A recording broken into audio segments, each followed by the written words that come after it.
Road Show, episode number 73.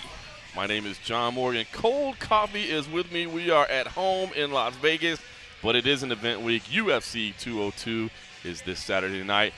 Tonight, we come to you from an institution in Las Vegas, a place that we like to hang out.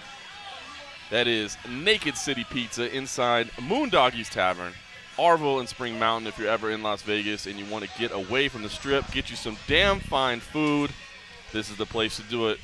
Joining us this evening, our man from across the pond, Simon Head, is here. Mike Bohn is over there in the background. He'll be with us later. The Australian crew is rolling in here. Our man Adam Hill. We're rolling deep tonight here at Naked City Pizza. Gentlemen, how you guys doing? I'm feeling good. I'm feeling much better now. We had gracious people on the table behind us, kicked us some food while we got in here. I mean, that just shows you how polite and caring Vegas people are, even though they're probably tourists. Simon, I think, is a little bit grossed out. I admit it's a bit of a risk. There was a massive sheet of pizza that these people did not consume, and they were like, "Hey, we're done. If you want to eat this." I think you accept it if they offer it, right? But I've taken a close look at it, and I'm waiting for the pepperoni one to arrive. When you can't identify all the ingredients, then I'm slightly dubious. There's extra layers of cheese on there that I'm not sure are actually ricotta cheese, mozzarella cheese. Loads of ricotta on there. It's awesome. All right, well, listen. As Cold Coffee is getting down on a slice of pizza over there, getting back in the game. It's it's late in the evening on Thursday. It's been a damn busy day from start to finish. We've had all kinds of stuff going on. UFC 202 is what this thing is all about. Simon, you made the trip over here, of course, to cover this event. You do have a European featherweight champion in Conor McGregor. He is not defending his title, of course. This is the rematch with Nate Diaz. And you mentioned when you first got here that this did not feel like a big fight week. And I'm going to support you in that. But talk about the transformation, because from the beginning of this week, I agree. I mean, this is not a good time for Vegas. I was just doing a radio interview with the fine folks over at SB Nation and was kind of explaining to them, listen, late August, early September in Las Vegas is not a hot spot. Well, it's hot. It is a hot spot. It's hot. It's hot as hell. It's not a tourism hot spot. It's the end of summer, man. The vacations are done. It's hot as hell, so nobody wants to be here anyway. And it's just not a big time for it. And I think you felt that when you first got here, that this did not feel big, but it has transformed. I think it does feel big now. Absolutely. I mean, we walked into the press conference on Wednesday, and we were talking about it. There was an absence of buzz, and it all felt a bit pedestrian. And I'm used to coming over here for Conor fights. My first Vegas trip was UFC 189 when he beat Chad Mendes in International Fight Week to win the interim title. My next one was 194 when he won the full title. Massive. And he starched Aldo. Then I've been to Vegas a few times since then, and there's always that big fight buzz. This week it felt like there was something missing. Like the fight card is an okay fight card, but it's not stellar. Right. And it's a fight card with no world titles on it, which is unusual for a pay-per-view. Yeah. We've seen it once or twice before, but it's still unusual. And we went into that press conference thinking, there's something missing here. Then all hell broke loose. I mean, we were in there. Conor McGregor did his traditional late arrival thing. He turned up about 25, 30 minutes late, as is his wont. He likes to do that. He doesn't wear watches to tell the time. That's apparently. right. He So told us that directly. Exactly. So he turned up. He turned up late. Dana was, to put it bluntly, pissed. He was seething. And, you could just read it on his face. Yeah, I mean, you asked him because you had the first question, and you had to address the elephant in the room, which was the fact that Conor wasn't in the room. And Dana knew that he had to deal with the question, but he was clearly pissed that Conor again had turned up late, or hadn't turned up at that point. So press conference goes on, all very standard at that point. Nothing much to really speak about. Thank you. Appreciate it. And at that point, Conor strolls in about 25 minutes, 30 minutes late. I think there's one or two questions get asked to Conor. Next thing we know, Nate's leaving the stage, I believe, and I'm told, via a signal from his brother Nick. He walks across the stands where all the people are watching, and within a space of about 25 seconds, they start off throwing insults at each other. Right. And then the insults turned into missiles, right? And then it started. I think Nate threw the first water bottle. Sure. And a colleague of ours who I think is going to be on this podcast later, Adam Hill, has got the most incredible video. Fantastic video. Of, I think it might have been Chris Avila, who's on this card. He's fighting on this card against Artem Lubov, SBG versus Scrap Pack. So that's the little prelude. But he chucked a water bottle, and it was like it had come out the arm of a Major League Baseball pitcher. It literally whistled past his ear while he was filming on the iPhone. Amazing.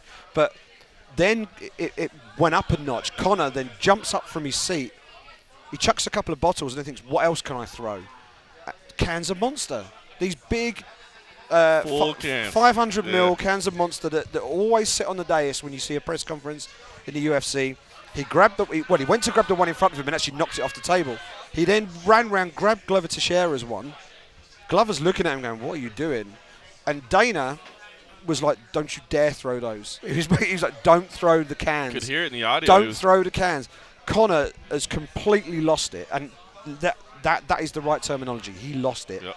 And he ran, and he hurled these two full cans, like unopened cans, into the melee. There were members of the Las Vegas Constabulary there. There were members of the MGM Grand Security staff there. That's an English word. Police, sorry. Oh, there we go. yeah, Okay. okay. Sorry, I'm Translate that. I'm broadening your vocab for you, Kenny. It's all good. The LVPD were in attendance. Bizarre that the LAPD was here, but Well, yeah, they might have been stuck from all the fires. And I we don't should know. say we heard that a Las Vegas Metro officer was actually struck by a can, and I don't want to say injured, but it was significant enough that it was reported and passed on to us. Yeah. If he gets hit, if someone's going to get hit by a can thrown at that sort of ferocity, even a glancing blow is going to leave a mark. So we're very lucky that no one got not seriously hurt. You know, we don't want to over dramatise this, but someone could have been quite nastily injured. I had somebody ask me today how that compared to Jones Cormier when they broke out and had their battle in the MGM lobby. I will say I think Jones Cormier felt more hectic. Maybe just because there was there was so much going on, and maybe because it was a more open air environment and there were passerbys. It felt more hectic to me. This one didn't feel as hectic, but there was a moment where I did kind of not panic, but you had that like, oh shit, this could get really bad because there's large crews of people on both sides, and the way that theater is set up with kind of everything sectioned off with walls and stuff like that. It wouldn't have been easy if security wasn't in the right place to get where they needed to be. And I was like, oh, God, this could get bad. And fortunately, the security did a great job, man. And they really did. They stifled that pretty quick. I think if both crews had decided they wanted to brawl, there wouldn't have been much the security wanted to do. I think they knew, we're not trying to turn this into a fist fight right now. We got millions of dollars on the line. But I will say I thought security did a good job in getting everybody out. Coach Coffey, I wanted to ask you because I had a chance to talk to Dana White, and he spoke to me today. It's going to be I put some of it online already in the story, and then some more of it will be in a newspaper article I have coming out on Friday.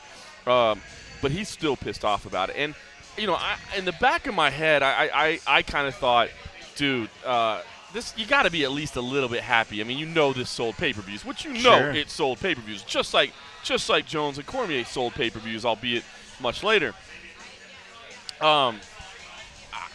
He swears to God, like, listen, we are not in support of this, and there's not one piece of me that is happy about this because of pay-per-view sales. This is bullshit. Mm-hmm. It can't happen. It can never happen.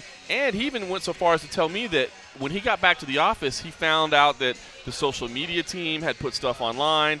The UFC.com people had put stuff on the website. I think the photographer that they had contracted out had taken some pictures and posted online for their partners. I think Simon, had seen some of the pictures, and Dana went so far as to say, pull all of that, make no reference to this happening, not to hide it. I think it's still like in archive form and that sort of thing, but not to glorify it. Yeah, I mean, the images are there. I mean, they're saved and backed up, but they didn't want to have any part out there where it looked like they were condoning those actions. One, he realized that the sport hasn't got past they're not in the safe zone. There's still people that judge it and are constantly looking at it and wondering if it's, human cockfighting. I don't think we've gotten that far away from that whole period. So when they have these moments where the guys just go out and act like thugs and act like, two gangs ready to riot, does no good for the sport. And I think that's what Dana realized as well.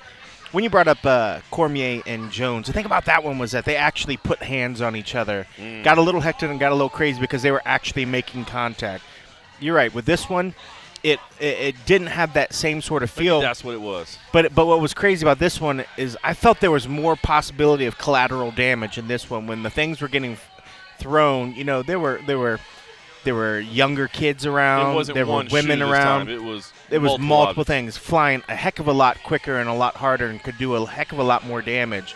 Connor's I think got an Dana arm and all on that him. stuff. Yeah, and the thing with Conor now too, you know, where he went from one point saying self-defense, chuckle, to now like trying to like, all right, that's my line. I'm going to keep it. You know, he's already setting defense up. That's exactly what he's doing. Setting defense up because there's still we're not quite sure something still could come out of it. You know, 24 hours has happened.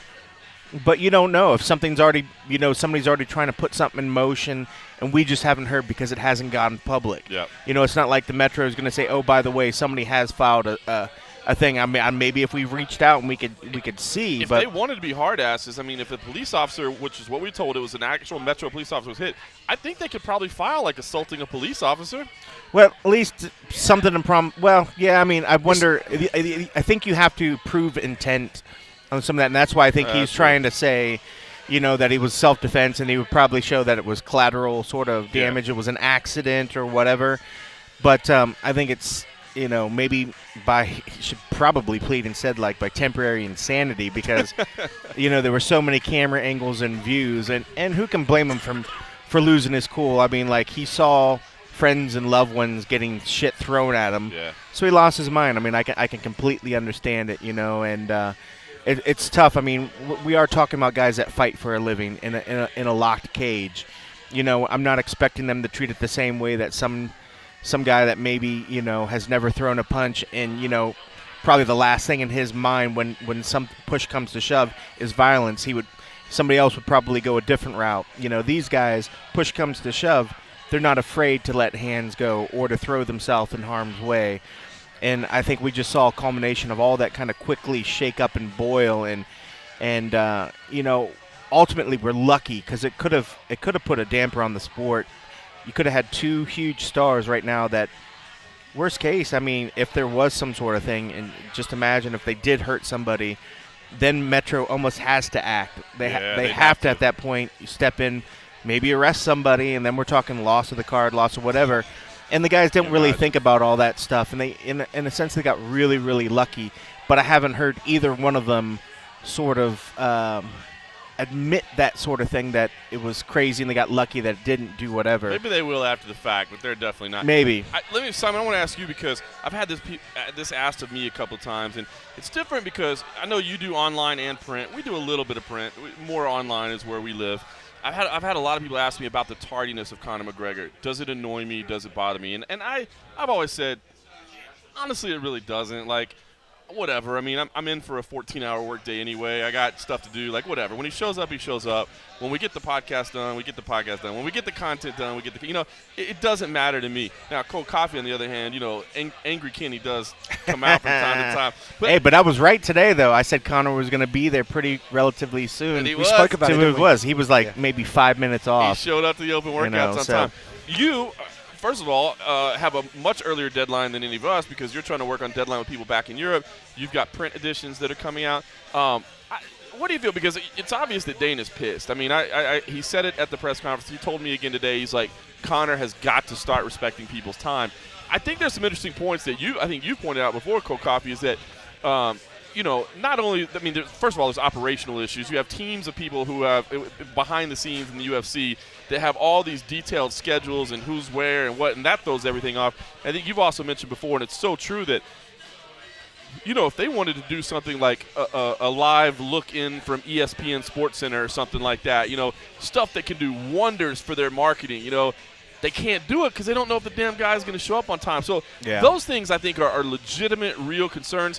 That theater, the David Copperfield Theater, I mean, David Copperfield has shows at night. Like, they can't just stay there all damn day. They got to turn that venue around for something else.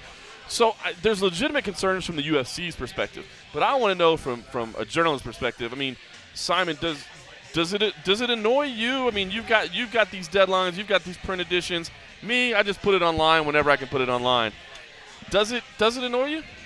It does. I've got to be honest, because number one, it's about respect, and like I'm a journalist. If I miss my deadline, obviously, there's potential issues there, but it goes beyond that. It's not really a moan because of my own personal situation and that sort of thing. I just think that this is a sport where it's mixed martial arts, and one of the underpinning values of martial arts is respect, and to not show up on time. Like if it happens once, then you say okay, shit happens, right? Right. But it's consistent. We knew he wasn't going to. I said to you outside the David Copperfield Theatre, what's the high low on how long in terms of how long we were all taking Conor's bets on late. how late he was going to be. I set the line at 20 minutes. And I think he turned up at 25. Yeah, so I wasn't too bad. You were a good line setter. Today, I think it was about 15 minutes. We were told he was about 40 minutes away, and he arrived in about 20 minutes after that. So he obviously got his skates on at that point. But yeah, I mean, for me, it's he doesn't need to do this. It doesn't enhance his reputation now. Like the first few times, there maybe is a bit of a charm factor about it. Oh, look, it's Conor and all the rest of it. Right. But starting to get old. Well, also you mentioned about the UFC staff and all the rest of it, and the MGM staff. Normally on a UFC fight week, the UFC have block booked everything. Clearly this week that hasn't been the case. Right. We've been moved all over the place. We had, we weren't in Studios A&B, which is the ballroom facility that we normally use as our media room. We've got the weigh-ins tomorrow in an external ballroom at the MGM. We have media day today at the Red Rock, which is about 20-25 minute drive from the Strip. So time is a lot more tight, and I believe that they only had a set window of availability in the theatre. So, Dana was clearly annoyed, and I could understand that. I mean, it's getting tired now. I just think there's no value to it anymore. There was one part of me that was thinking Dana has to be up there going, damn it, I have $350 million coming my way. What in the hell am I doing up here dealing with this bullshit right now? Yeah, and the other thing, and it comes in with everything that happened in the press conference after Conor's late arrival. This is the first major event under the new ownership, and it's a position now where previously it was Dana and Lorenzo who were childhood friends, and they could go back, they could get some whiskey and say, well, that was wild, and talk about stuff. Great point. Whereas now, Dana is perhaps, he has to now answer for stuff potentially. That's right. The big guys at and I'm sure they still WME trust him IMG. as the expert, as the guy. Absolutely. But like you said, it's not your buddy that you've been working with for 20 years. Yeah, and the working relationship, while they'll obviously try and make it as similar as possible, it can't be, because the dynamic is complete. He's dealing with a conglomerate of massive multi-million-dollar companies, as opposed to one of his best mates. Right. And there's no way you can replicate that artificially. It just won't work. So, there are going to be these situations where stuff goes wrong, and he might be hauled over the coals on occasion, which is not something he's probably ever really had to deal with before. So, it's I completely understand why Dana was pissed, and I'm just of the view that Conor's at the point now. I mean, he's at a crossroads right now, and I just think he's got a little bit big for himself, and I think he just needs to wind it in a bit. I agree with you. I think this is a big moment for him. All right, we're going to keep talking about Conor McGregor and Nate Diaz, of course, as we continue on with the podcast. We're going to have a couple other friends stop by and join us, but I wanted to ask you one thing, Simon, before you go. The other thing we wrapped up with tonight was the launch of the Professional Fighters Association. Very informative session. I think we spent about 45 minutes fielding questions and answers from Jeff Borris, from Lucas Middlebrook, as well as they kind of laid out their vision. And I got to say, this seems more realistic than the other efforts in the past. Like, I mean, these guys, they've got some weight behind their name. Yeah. They've been there. They've done that. And, it's certainly an uphill journey. There's certainly a lot of hurdles to clear along the way. But I will say I'm impressed by what they're trying to accomplish. If it does get accomplished, I think it is ultimately great for the sport. It's ultimately great for the fighters. But I do want to ask, because you and I talked about it a little bit, and I want to go into a little further. The opening that Jeff Borris came with to basically start out by saying Dana White is not my friend. Now, I don't think that'll be news to anybody that Dana probably doesn't necessarily want to see this happen or necessarily want to deal with these people. But I thought that was kind of weird to kind of go on the attack right away. Yeah, I mean, what you've got to bear in mind here is if you're a union, your job is to represent your members. And the best way to represent your members is to basically build the best possible relationship with your members' employer. And he basically started off, he thanked people for showing up, and then he said, and here are some people I don't want to thank. And I immediately, I was thinking, what are you doing? Yeah. You know, I have no qualms with the fact that he and Dana may not have got on, or Dana might not have accepted his invitation, or whatever it may be. But keep that to yourself. You benefit in no way whatsoever from putting that information out there. And he went on and spoke. He was comparing the PFA with the MMA FA. Or MMA FA, yeah. Excuse me. And he was talking about that, and he was saying, yeah, well, we're being really professional and this and that and the other. That's fine. But you've gone out there, and the first thing he did was pissed off the people that he needs to be negotiating with. That's not a smart move. I and agree. now I think I don't know the guy. I'm aware that he has a history of being successful in terms of player unions in other professional sports. But it seemed to me, as someone who came in really with very limited knowledge of him and the way he does business, it struck me as a bit of an ego trip. And I thought to myself, it can't be about you. It's not about you. 100%. It needs to be about the fighters and your job, and it's only one job. Obviously they want to get it established, but the job of the union is singular. Represent your members to the best of your ability to get them the best possible working conditions, okay? And if you go in there and piss off the employer, you're on the back foot from day one. It just seemed nonsensical to me. Yeah, and I don't say this to try and undermine, their efforts. I mean, I think it's fantastic what they're doing. And they said a lot of really good stuff. Really and good Lucas things. Middlebrook is as sharp an operator as you can come we should across. probably say if people don't realize or know who Lucas is. Lucas is the lawyer that if you go back and you look at when Nick Diaz had to do his time in front of the commission, Right. he was the one that really took on the commission and tore them up. And He tore them just up. sliced and diced them. He was super, super impressive. 100% the best performance we've ever seen in front of the Nevada State Athletic Commission. Hands down. So they got some power in this group. They got some big players. It's not like they just got this business guy that's like, hey, I got an idea. Let's start a union. They actually have active people that have really helped establish it, or at least are known in those areas or whatever. And then Lucas is fucking, he hands down won me over after seeing what he did to Lundvall, which actually has been nice to me in the past.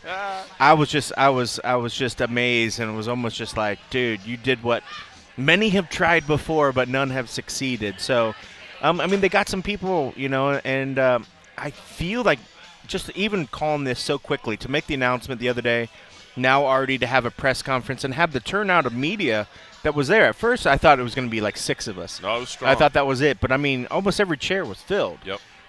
So that's impressive. Feel like the ball was rolling, and now you got fighters such as Leslie Smith going out there and pretty much willing and saying that she's willing to kind of help take this and run with it, and be that face, putting their names out there. Once people see it, and especially already, I think with fighters look and see that fighters are already stepping up, it really, really can get the ball rolling. So it's interesting to see. We'll talk a little bit more, but we actually talked about that when Matt Mitrione, when I talked a little bit. He sees it could be 4 months, 6 months. Who knows? Amazing. Once the ball gets rolling. We'll share that. In the meantime, we've got good pizza on the way. Pizza that didn't even belong to somebody else first. Excellent, fresh stuff. So I'm I like the excited about that. I know. Now you made me feel bad about eating this, even though it actually was kind of cold. You enjoyed cold it, Kenny. ricotta cheese is not a wonderful thing. So as we prepare for that delivery and re-up on our frosty beverages here, should say we of course are having some award-winning Oh yes. Pass Through ribbon. Oh yes. I can see that the young Mike Bohn put down his first PBR and switched to shied Blue Moon. away. He got switched fancy. to Blue Moon by the looks of it. He got fancy. He's more of a craft beer guy. He can't keep it common like us. But No, that's why we shouldn't let him back in this fucking country. yeah, I don't even know how I got in here to begin with. To be honest with you, it must have been a mistake. He's obviously not American because he doesn't like the red, white, and blue fine lagers and ales. All right, well, we set that up and get another round of these frosty beverages. Listen to the first few minutes. Not going to play, of course, the entire conference for you. We will have that available in archive form in case you want to check this out. But I do want you to hear the introduction of Jeff Borris and the Professional Fighters Association, and just judge for yourself. Maybe it's good. Somebody's willing to be that bulldog to take Dana White and the UFC on head-to-head. I tend to be the guy that comes in soft like a feather and try to make things work. That's the way you come across. Yeah, Jeff Borris Totally is like not a sitting feather. here. Totally, dude. Yeah, Passive-aggressive Morgan. All right, check out Jeff Borris.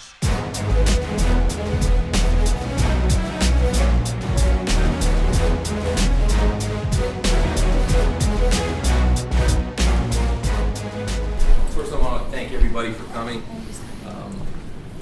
The reporting this last week, since we made the announcement on Thursday that the Professional Fighters Association is now in existence, has just been overwhelming, and I appreciate everything that you guys have done. I think you've shown a lot of class and journalistic integrity, and I hope it perpetuates itself.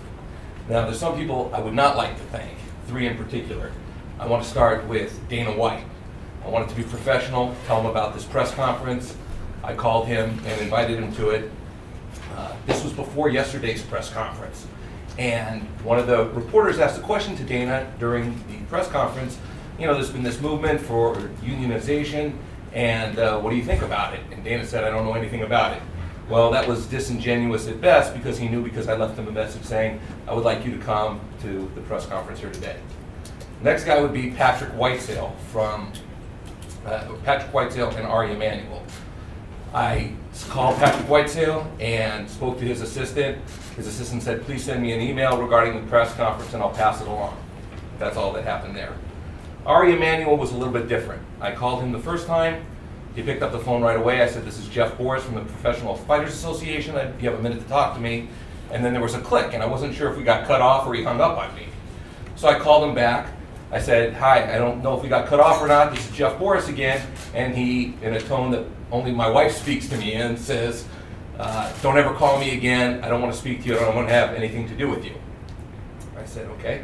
And then I sent him a text after, and I said, you know, I think that's unprofessional. I'll let you get away with that now. But once we become a union and we're certified by the National Labor Relations Board, you're going to have to take my phone call and you're going to be forced to deal with me. So at the beginning, I thought that my job was going to be really to educate the fighters on all the issues, minimums, pensions, things of that sort, medical benefits, grievance procedure, drug policy.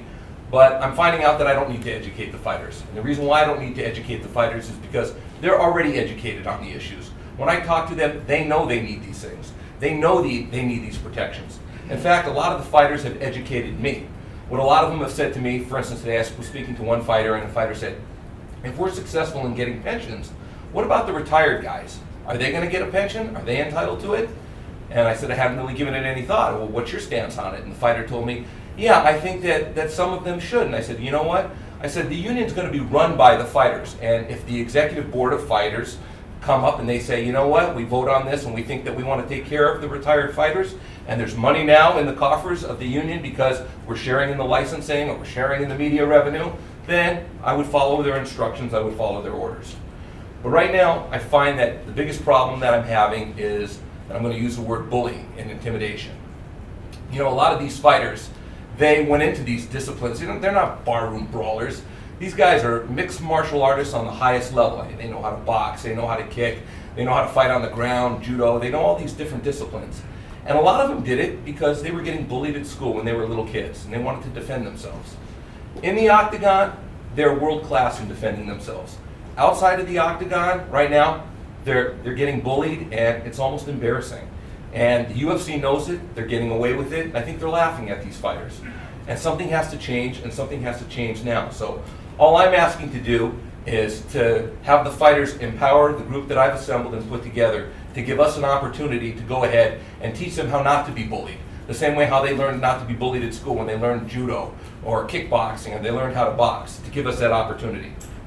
You know, I was thinking right now when I was on my way over here, if there was a meeting amongst baseball, basketball, football, hockey, UFC, all the top executives, they were all in a boardroom and they were all talking shop.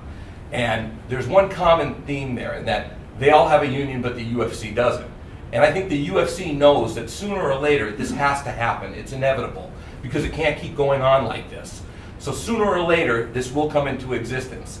And I want the fighters not to be afraid, not to be intimidated by the UFC. I want them to empower us and the group that I put together to give us a chance to be able to combat that through collective bargaining.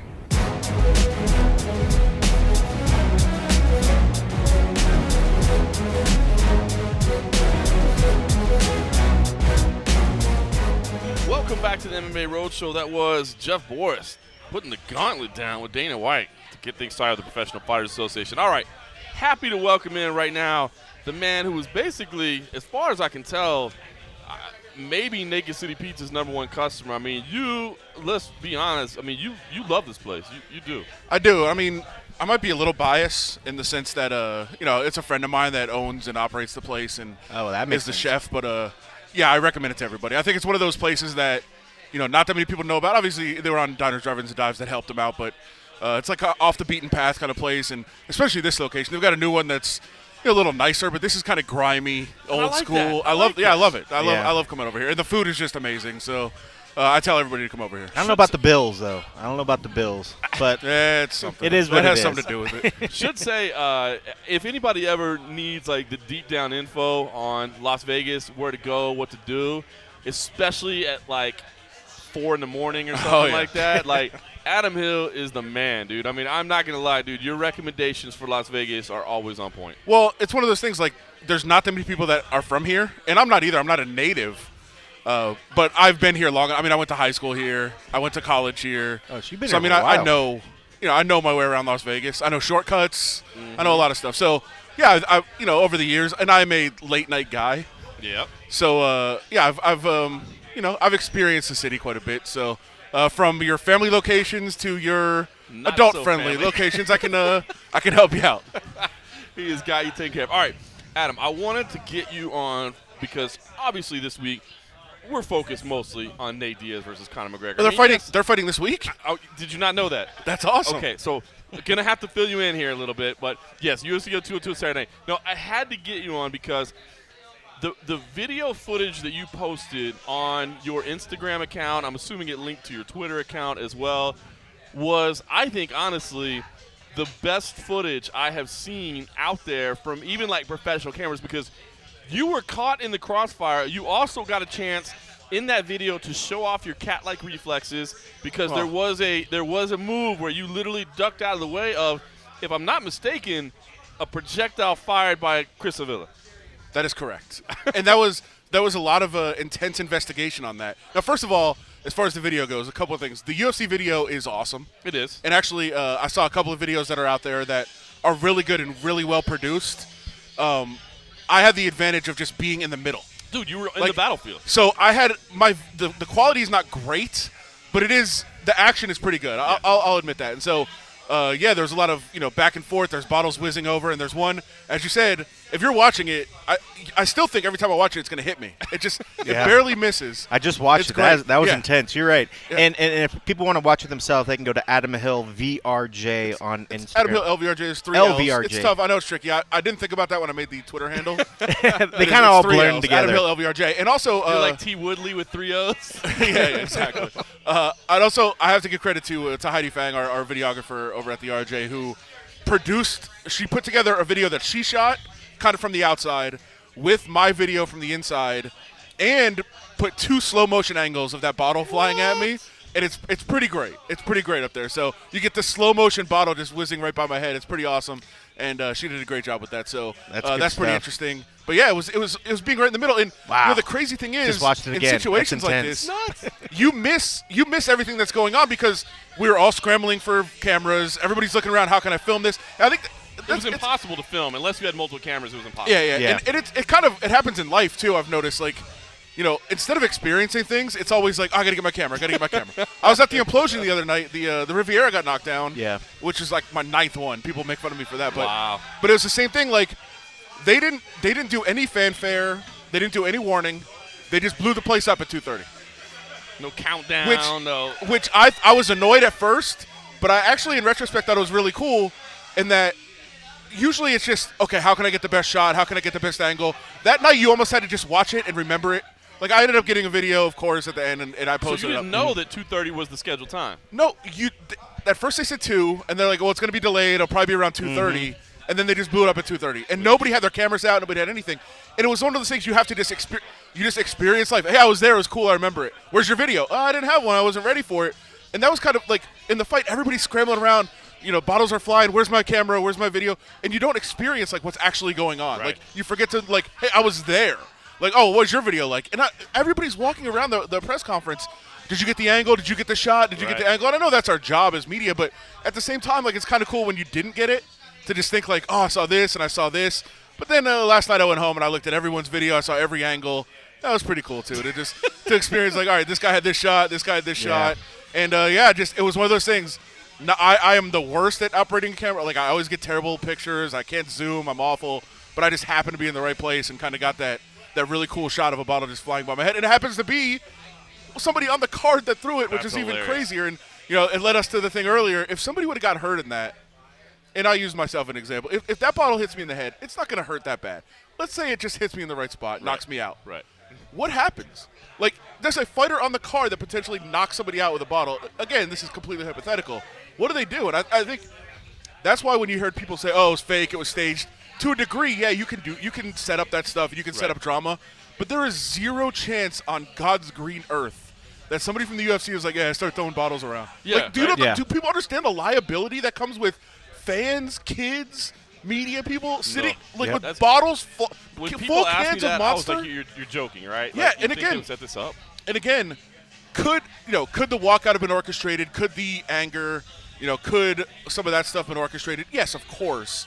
I don't know that it was because I don't know that Nate is the kind of guy that participates in that kind of nonsense. Right. But, yeah, could the drama have been, drummed up and some of that orchestra? Of course it could. But nobody is telling there's no way anybody's allowing an orchestrated thing of bottles flying around a room with fans in it. Absolutely. Like that. There's no chance that's part of that. Absolutely right. You actually, on your footage, because we had talked to Joe Williams, one of the security guys at the UFC, and he had mentioned how one of the house security guys got hurt, and got hit in the back. You actually see it. I just saw it on the video. I saw the guy. Really? He's the guy with the gray. He's the gray. The can of Monster that Conor threw hit the, and I don't know, one of the security guys who works for the UFC that's from Europe. And I don't know his name. I don't know him very well. Yeah. But you see him whenever European fighters are around, you see him. And, it hit him right in the back. And the other can from Conor, you also see in my video, hits the wall up above the exit. So that was a good throw by Conor. He's got an arm. All right. Well, I'm glad he threw towards the wall. That's the other part. That's the other part of this video. You put Jake Shields on blast? Did you see it? Yeah, I did. All right. I know you're watching my video. In fairness, his throw was horrific. In fairness, okay, let's assume that was a full cup of coffee. Okay. And it was like, that styrofoam kind of soft. So you can't just, a full can of Monster, you can just grab that and chunk it. Yeah. Fine. So I'm thinking that, like, he had to kind of push it forward a little bit. You know what I mean? He had so to it didn't spray and open up on him? Yeah, if you chunk it, the lid comes off, you spray your boys. Why are you making excuses? First of all, I'm with you because I'm totally with the concept of, an open bottle or like a cup is much harder to throw. It's not going to go anywhere. That's obvious. Right. I'm just judging on form. I'm a guy like that I'll watch. It was more of a shot put, yeah. I'll watch guys play basketball, and I'll watch one guy make a shot and the other guy miss. I'm like, yeah, the guy that misses is a better player. I know that because I can tell his form. It's just because the outcome is correct, right, doesn't mean that he's better. Right. You could okay, that guy got lucky and made that shot. That guy actually knows what he's doing. You can tell. Jay Shields, I'm not judging on the outcome of the throw. I'm judging on his form is horrific. He didn't move his feet, and his arm just kind of rotated. I guarantee he's never played anything in his life. And I wonder if he was sort of doubting himself or his internal voice is like, should I? Yeah. I should probably throw this because they're going to give me grief if I don't, but I really don't want to hurt the carpet. There's like brown liquid in here. I'll tell you that Chris had none of that doubt in his mind because he fired that bottle. Did you talk to him about it today? I did because you know what? I didn't watch it enough to realize that it was him until after. Like, people were posting, like, freeze frames of the video on my Twitter. And I finally figured out, oh, okay, that's who that was. And I should have talked to him about it. And I think if he wins on Saturday, maybe I will. But I think it's going to be one of those things where we all think it's funny. A lot of the time we think that something's funny or fans think it's funny, and then you go to a fighter and be like, dude, you almost hit me with that bottle. Like, what are you even talking about? I don't even know who. Like, what do you mean? I think a lot of times you get that reaction. So I don't even know if he'll get it or think it's interesting or funny. But yeah, maybe I'll bring it up to him. Yeah. All right, well, I'm just glad that we can laugh about it because there were no real injuries. We could be having a total different conversation. Dana says there was. There was. Really? I think it was the Metro officer. Oh, really? Oh, yeah. Okay. I think Yeah, that we was talked the a little bit one about injury. that. He actually did say, what did you order over there, bro? Is that more meatball stuff? No. We got the chicken wing dip. Have you Chicken had that wing before? dip? Dude, do this. We can talk amongst ourselves. Go if you want to go grab some of that right now. It might change your life. I'm just saying. It's a chicken wing dip? The Chicken meatball wing dip skillet pizza? is great. Yeah, it's good. Yeah, we just had Chicken wing dip. No, I'm saying I saw that you guys had it, but I'm saying chicken wing dip is it's not just good. All right, I'm gonna go try this. Yeah. Go I do want that. to know. I'll talk for a while. Well, Dana said, and I'll listen to your answer back on the podcast some other time. Dana said that he totally anticipates both Conor and Nate getting fined, maybe the NSAC coming after their licenses. Of course, after the fight happens, not before the fight happens. I want to know. I mean, you're a longtime Vegas guy. You've watched the commission operate from the beginning. What do you think? I mean, do you think they're going to be facing any type of real punishment here? Yeah, I do, and for a couple reasons. First of all, I know that they were embarrassed by what happened. They don't like what happened, and certainly, that's fair. And I think you look at precedent. It's happened several times in boxing. Yep. They've punished guys, and you don't have to look much further than the MMA world. Jones and Cormier, they did come down on Sure did. for their press conference, but and it's different because they were actually throwing punches. But this is the same thing. I mean, it's still dangerous. Yeah, we actually talked about that a little bit as for if the moments felt different. Like he felt that the Jones and Cormier had more of a hectic feel to it, maybe because it was more and there were crowds close around. I told him I thought it was a little more crazy and hectic because you actually saw fighters putting their hands on each other, whereas at least in this one there was some separation between the two. But for me, this one felt like it had a little bit more risk factor because there was so many other bystanders that were literally stuff flying around. Like you literally were inches away from that bottle. It could have been very, very bad for a lot of people. I think what you're getting at too is that the other one it was more chaotic, more drama because it's two guys that are professional fighters throwing punches at each other, but you knew their intention. They were going after each other. Now in that scrap, Cormier did throw his shoe famously, and it hit Heidi Fang, our videographer, in the head. In that case, if people remember that. But it was one guy against one guy, and there was other people kind of getting involved. But that's what it was. In this one, it was much more chaotic. It was much more dangerous for the people there. So I do think they're going to come down on them. And remember, they got community service and a fine. I would expect the same thing. There's precedent there, and I think that's what they're going to go with. Chicken wing dip. Chicken wing. Adam Hill, can you just order food for me from now on? I'll try. I may have screwed up and ordered before you got here. I don't. You've had food already. I don't know if you're still hungry. The pizza logs. Oh yeah, we're big fans of the pizza I logs. do like the pizza logs. I have had those before. But the chicken wing dip is of the appetizer. That's not on the menu, right? It is. Oh, it is. Yeah, it's an appetizer. Oh my God. I love that the model that they have for this the Naked City Pizza. They kind of pair up with like a dive bar. Yeah. Then you got the pizza side because they did that at the new location, right? Well, the new one it's more. I mean, they've got their machines, the bar, and it's theirs. It's their own thing. Okay. Like, here they kind of rent out the kitchen.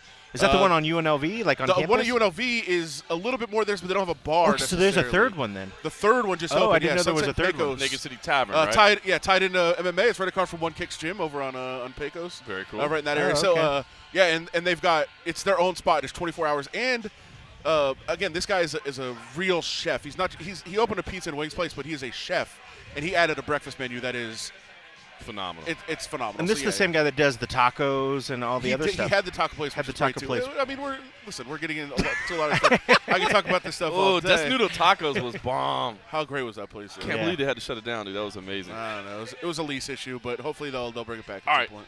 Adam, you, I think, are fantastic at keeping things real and kind of setting the scene. I've got a story coming out in the paper in the morning where I kind of look at this fight for Conor McGregor.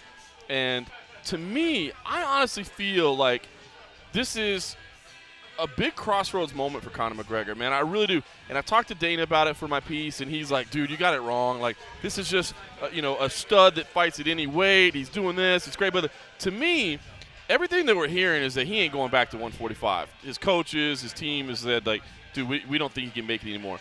So to me, if Conor McGregor comes up short on Saturday night, he's on a 2-fight losing streak, potentially having to give up his belt because he can't make the weight anymore. So he's no longer a UFC champion. He's been beaten twice by Nate Diaz. I'm not saying that it ruins anything he can do for his future, but I feel like this is a huge moment in Conor McGregor's career. Yeah, I think it certainly is. And you know, he did try to downplay it a little bit today, and I think that maybe was a smart business move, because he was like, this isn't about my legacy. This is just something I'm doing on the side, right. Which is, it's smart to get ahead of the story. But again, here's why it's definitely life-changing, because we're talking about not going back to career training. He's not going back to 145. Right. If he loses, he probably is. Right. I mean, I think that's what you got to go back and be right, like, well, because that's the only way you can sell it. And it's, I think a lot of times we get caught up in, like, we're following the day-to-day, everything that's going on, and so, you know, we know, oh, he's going to 170, and he's not really 170, and Nate's not even really 170. Like, all this stuff that we follow every day, like, the average fan does it. Right. The average fan, and that's what Conor McGregor is. The hardcores are just they're gonna be there all the time, no matter what. They're gonna buy fights. They're gonna check this out. But Conor transcends that, and the average fan asks about. My mom calls me and asks me about Conor McGregor, Yep. and so, you know, you have this guy, and all people are gonna know is, oh, he lost 2 straight fights.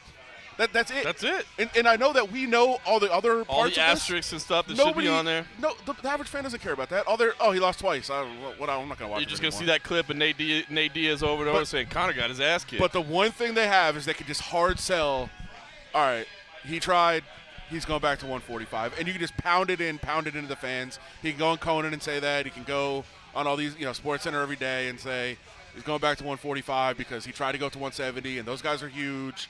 Even though we know it's not true. Right. Those guys are huge. You know what? I gave it a risk. I fell short. My bad.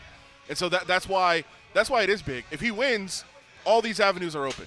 He could fight Alvarez at 155. Sure. He can fight, Tyron Woodley if whatever GSP is going on. He can do whatever he wants if he wins, because he's right back on track. If he loses, yeah, it is career changing, because now he's back to 145. In my opinion. I think so too. So I think that's why it is such a massive fight for him. Let me ask you about another thing. Let's change topics real quick, because you're a very smart man and more intelligent than me. So I pretend. Professional Fighters Association. We just walked away from the launch press conference of it. We touched briefly on I thought Jeff Borris' kind of aggressive tone out the chute, which I thought was a little surprising. Yeah. But these are heavy hitters. They're wanting to make some waves. After we sat there, we had a good 45 minutes of Q&A. There was some good discussion in there, some exciting stuff, some unique opportunities. But give me your take on this. How realistic is this happening, and what kind of hurdles do you see? Well, the hurdle is, I don't think they have any idea what they're getting into trying to take on the UFC as far as the forming goes. I don't think they have any idea. And Jeff Borris kind of hinted at it today and said, I was kind of surprised that, I got hung up on, and I was like, you were surprised? Like, bro, just wait. That's just wait. That's Zuffa 101. And here's the thing that, because believe me, I'm a union guy. I'm a union in a lot of cases, and I support them all the way. And I think this would be phenomenal. I am all aboard if this is what they want to do. I think it's a great idea, and I think it's really beneficial to the fighters. I'm all in, but I just don't think they know what they're in for. And I think that the repercussions that are going to come against people that speak out are going to be swift and severe. And the problem, because I was talking to Jeff about this after the press conference today, and I said, are you ready for exactly what they're going to bring? Oh, yeah, we understand that now. We see how strong it's going to be. And I said, what's going to happen when they're going to find out? It's anonymous right now. Right. Right now it's going to be anonymous. They're going to fill out these cards, and nobody's supposed to know. People are going to find out. People are going to talk. People are going to know what's going on. And when the first 2 or 3 people get disciplined, get cut mysteriously, get messed with in some way, all of a sudden people are going to look around and be like, man, I'm not going to risk this. Yeah. I know they're saying it's anonymous. I'm not going to be the one to mess with this. I'm not going to go. So it's going to be a really, really uphill battle. And, when they do the vote, and this is the other thing that I was kind of surprised by when I talked to him. And that, so here, I know I'm sure you guys laid it out already, but 30%, if 30% of the fighters sign these anonymous cards. We didn't lay it out, so you can lay it out, because again, you're far more educated than me. So. All right. So 30% of the potential membership, which if you estimate at 600, that'd be 180 fighters, but they're going to have to go above that number because some of them are going to get challenged, thrown out, whatever. So say 200. Say they get 200 fighters to anonymously sign. It's basically just a signature and a date. That's all it has to be. Anonymous, they collect these 200. Seems simple enough. They send it to the NLRB, and then NLRB gets behind it, and they set up a vote. And so at that point, all they would need is 50% plus one. So and that vote is also anonymous? Yeah. Okay. It would be. But again, people are going to talk. It's going to be tricky. But so at that point, it's 301. So 301 of the 600, if we're using 600 as the baseline, would have to vote yes to certify the union. And at that point, then it's the NLRB is completely behind them then. And then the UFC is in a predicament. They're going to have to go to court. They're going to have to sue to try to stop. There's a lot of avenues they can pursue to try to stop it. But at that point, the union is probably coming. Right. But here's the rub. And Jeff Borris kind of laid this out. He said, listen, if we take that vote and it's 325, even though they're certified, at that point, I think him and his cohorts are like, we're out. They want, when this actually comes up for certification, they're going to want like 95%. And is that just because it'll make things easier for them? Is that why? Easier, and as he said, and I kind of agree with him, at that point, if you get to a vote and you're that close and only about 55% of the fighters, even though they only need 50, if it's at 55, you're looking around like, all right, guys, we did all this for you. We got you this close. And if you don't want to do it, fine. Fine, we're not going to do it.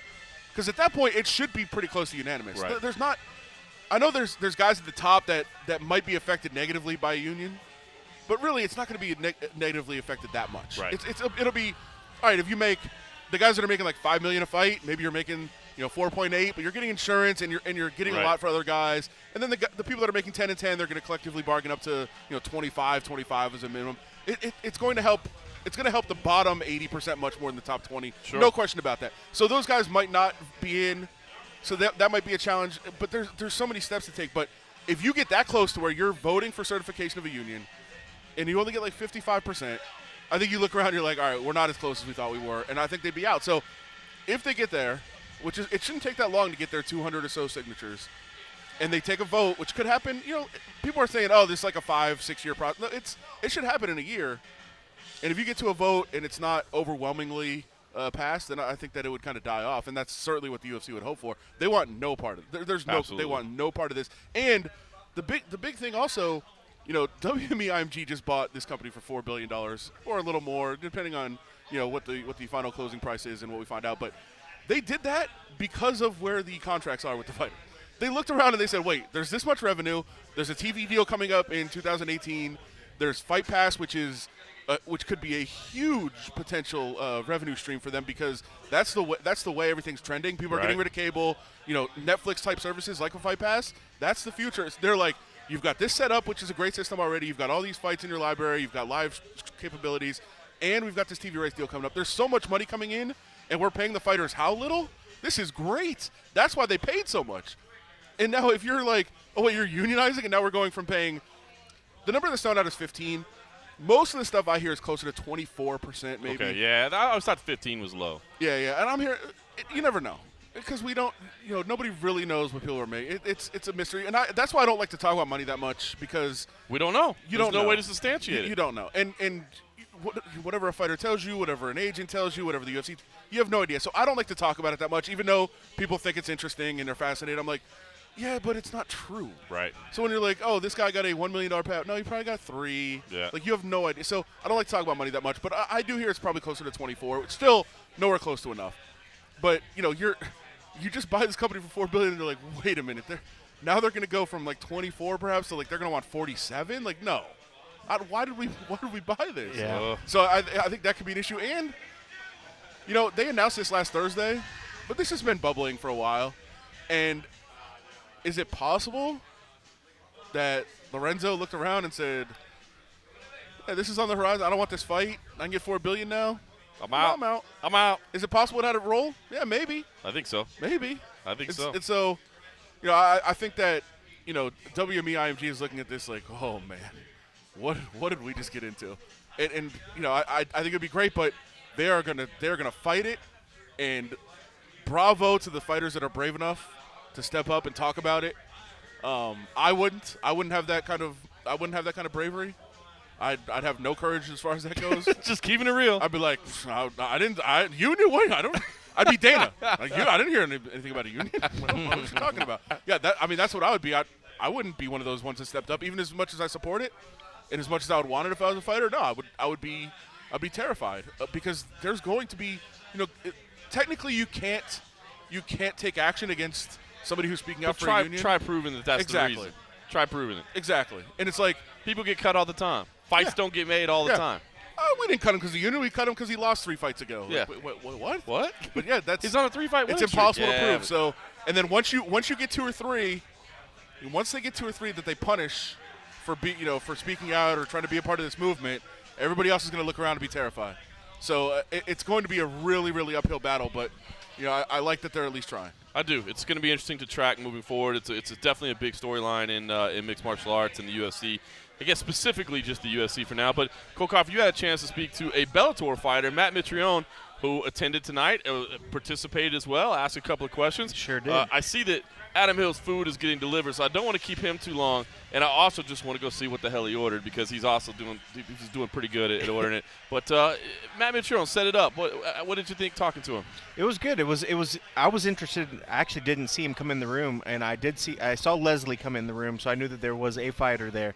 But to see him come in there and still have a real vested interest, because right now everybody heard that they were only targeting UFC. So I thought it was interesting, and I wanted to ask him, pretty much what his thoughts were. Is this a good thing for the sport? Is this something that you thought was maybe on the horizon?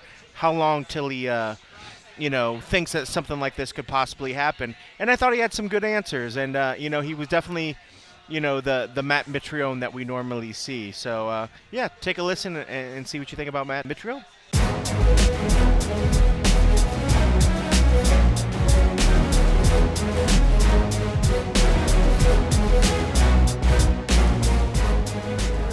How are you, by the way? Well, it's good to see you, brother. Thanks, I appreciate it. All right, we're here with Matt Mitrione. All right, Matt, we're here. We just watched the Professional Fighters Association talking about the importance of why a union should happen and whatnot. You being in a particular position to understand the need for this, tell me why something like this is important, or is this a step in the right direction? Does it have a lot of work to do, or does it have a lot of explaining to do? Kind of tell me your thoughts initially when you're out here and you hear them put this press conference together and start talking about this. What are your thoughts about this? I think there's a lot of work to do. I think there's a lot of uncertainty. I think there's a lot of things that we're wary about. We as in fighters are, and I think that the fact that we have gotten to a point where this is a sexy conversation is a great thing, and it's a huge step in the right direction for us as a group of athletes. And it's just more. It's just it's a tough road to hoe, and I think they need to. I don't know if they have it or not yet. I haven't thought enough about it, but I think they need to establish credibility and concern and sincerity, because I know if the fighters don't get a sincere feel, like they feel like this dude doesn't even know shit about us, kind of a feel, they won't go with it, and they'll be like they'd rather continue to get fucked than do something else. And I think that's one of the dangerous things about this. Right. Like if it feels like a cash grab, not even now, in the future, because the sincerity isn't right, it's not going to work. Right, because I think it's one thing, when you look at these guys, you got a lawyer coming in here, you got a guy that helps represent other unions and whatnot. And that's kind of one of the things when I was wondering, I was asking about how they make their money. You guys, I'm sure you guys are, one, it's happy that somebody's trying to, negotiate bigger money for everybody or whatever. But you got to also wonder, what's in it for them? Are they doing this out of the bigness of their heart? They just want to take care? Right. I mean, so I can see where, the sincerity or something like that. What do you think it's going to take for them to finally get to really, get that from the fighters? What do you think they need to do? I don't know. Maybe everybody's fed up to the point where they don't really care about that. Maybe the time is right. Like the UFC says, the time is now, right? Maybe it is. And what are your thoughts on the fact that right now they're just mainly targeting UFC fighters? You were in the UFC right now. I mean, is that? I don't care. Are you so happy that it's the greater a step good, in man. the right direction? Better for the sport. I don't care. I chose to leave the UFC. I chose to take what I see greener pastures, and I'm happy with what I did. I have no kind of side thoughts about it. And if the UFC gets unionized, but I do feel like that's a misstep on their part by not immediately saying, hey, look, you have this many fights in, we're fighting for this, we're fighting for pension or whatever else, time served, we're fighting for that from the jump.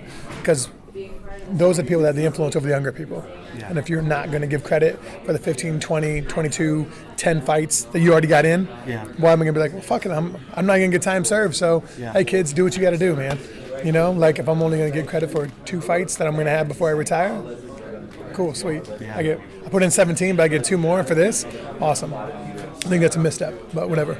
So if you had to look in the crystal ball, how soon do you think something like this will come to actually fruition? If this does keep moving forward, if you could predict and you think what it takes to put all the ducks in a row, how soon do you think something like this actually could get off the ground? Well, you know, the fact that Lucas was saying that email-wise, electronically, they can do all this stuff, I think worldwide. I mean, I don't think it's unrealistic to say within, 4 to 6 months, we could be in a completely different conversation. And I hope that's the case. I really do. And I think a lot of people have gotten dicked over enough that they're tired of taking it.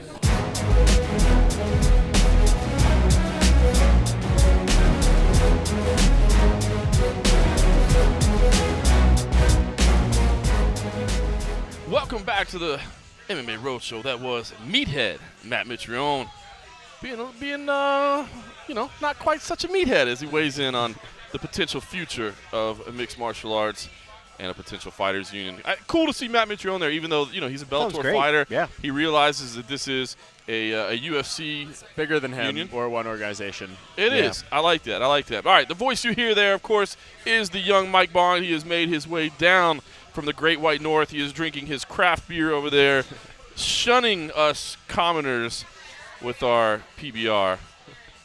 Let's talk about it, Mike. This thing has been all about Nate Diaz and Conor McGregor. There's some fun fights on the card, and anybody listening to the show is a hardcore. They're probably down. I mean, they're looking forward to Larkin and Magny. They're looking forward to Garbrandt and Mizugaki. I mean, those are great. Donald Cerrone, the last fight of his contract. Interesting. I did not know that. Yep, he's a free agent. Show me the money. He's heading to Bellator. No, come on. That ain't going to happen. All right, let's talk about it, though. I want to get your opinion on Nate Diaz. It's funny because we saw this fight play out the first time, and Nate Diaz, of course, was victorious. Now, it's funny because we're watching these countdown shows, and you see it, when he's sitting up there at the desk at Fox, like, his face is beat up, man. He took a lot of shots from Conor McGregor, right? And we've talked to multiple fighters over the course of the past few weeks, getting our picks in for who you got, putting that video together. And I couldn't find a single damn person to say they were picking Conor McGregor. And there is some logic behind the fact that, look, we just saw this fight play out, and it happened on 10 days' notice. So what's going to happen now that Nate has a full camp? But I wonder, Nate's got his share of losses, too. It's not like he's never been beat before. Double-digit losses. Double-digit losses. So I don't know, man. It's weird to me. I mean, it seems like literally everybody is picking Nate Diaz in this fight, and it's like it's almost at this point like people are saying there's no way Nate can even lose. I don't know. Give me your take on it. No, I don't agree with that. Of course, he can definitely lose the fight. Conor said today at the open workout, Nate's fans think that he can't be knocked out. He can be knocked out. Of course, anyone can be knocked out. Conor could drop him with the first shot. Like, who knows? Conor McGregor is a knockout artist. He has plenty of knockouts. He has plenty of power. He can stop pretty much anyone he gets in the cage with. So to say, he can't do that is completely, I think, a miscalculation of the fight. But I think just seeing the way it played out, my opinion kind of it is, and I said today on when we were shooting our staff predictions for the video that we put out with our. Was that today? That seems like so long right. ago. That was right. It was. That was a hell of a long time ago. I know, it was crazy, and I kind of said. The reason I'm picking Nate in this fight is I just think Conor's style is so high energy, so high output, and he does these moves which keeps his style unpredictable, the spinning kicks, just these high output techniques that I think that's what was getting him to that point, winning that fight in the first round, what busted Nate's face up, all that kind of stuff. But I think Conor now, he might be overthinking it. In the sense that he's going to come in, I could see him he's going to try to pick him apart, do something that we've seen, the Rafael dos Anjoses of the world do to Nate Diaz in that fight. But I think him doing that just plays way more into Nate's style, because if he's not throwing those crazy kicks, not doing those high energy moves, that's turning it more into a boxing fight, which I think favors Nate even more. You don't want to you want to mix it up, you want to show different looks, different techniques, and throw him off his game. If you let Nate get into his rhythm boxing, fighting the way that we've seen him thrive so many times, that's clearly his fight. So I'm curious to see what Conor's strategy really is in this fight. It's and funny that's because what makes it so curious to me. It's funny because I picked Conor McGregor, and when the fight was announced, I'm like Nate Diaz all day. But I was really impressed at that famous post-fight press conference where he came in and kept it real and was not efficient with my energy, overexerted, and that's exactly what we saw. I mean, just loading up on left hands, like, dude, stop! You're not going to knock out Nate Diaz. You're a featherweight, and so I was like, I really honestly believe, and then John Kavanaugh did an interview where I think he said, like, I see us maybe getting a win in the 4th round, which made me think, okay, they're thinking about long term. They're thinking about this is a 25-minute fight because to me, I feel like if Conor can manage the energy, if he can do what he did in that 1st round, he can cause problems for Nate Diaz. But now this week, he's gone back to saying I'm going to knock him out in the 2nd round. Mm-hmm. Yeah. And that scares me a little bit. Yeah, which is super interesting because Conor's never even seen a 4th round his entire career. Nate Diaz has fought a couple 5-round fights. Of course, a few of them didn't go his way. I think he submitted Jim Miller in the 4th round of that fight they had.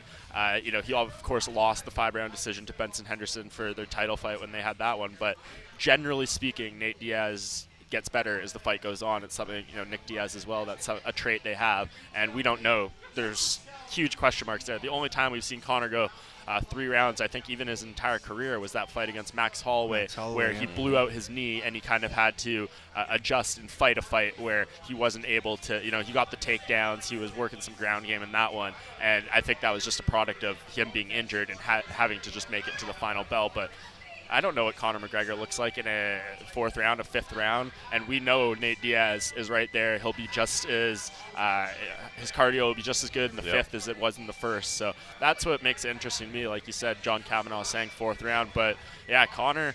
It just makes me wonder if Nate is in his head, the fact that he's going in there and he's saying, I'm going to put this guy away early.